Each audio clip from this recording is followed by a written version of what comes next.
Au cœur du haut lieu parisien dédié aux arts asiatiques, les festivités de la spectaculaire danse du lion dans la majestueuse salle Khmer, qui a immédiatement dynamisé l'atmosphère.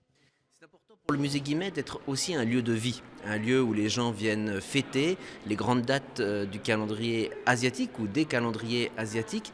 Et donc c'est dans cet esprit-là qu'on accueille aujourd'hui un grand nombre de manifestations au musée. La danse du lion, bien sûr, que beaucoup de nos visiteurs attendent maintenant année après année, mais aussi un spectacle de poésie et des lectures de poésie à l'auditorium. Et diverses visites comptées, commentées dans nos salles, dans l'exposition temporaire du moment. Donc voilà, c'est une journée extrêmement riche avec un visitorat qu'on espère évidemment nombreux pour profiter de ce moment festif.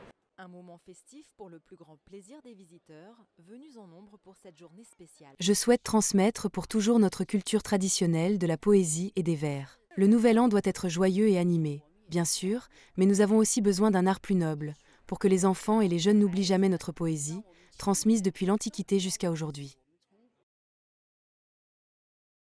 Lors de son dernier déplacement officiel en Chine, consacrant l'ouvrage comme un C'était un moment génial de commencer de fêter la nouvelle année sous l'augure d'un ciel étoilé par la poésie française et chinoise. Il y a un point commun dans nos deux mondes littéraires, nos deux mondes tout court, l'Europe, la France et l'immense monde chinois depuis 5000 ans, c'est que la poésie raconte des histoires de vie et de mort.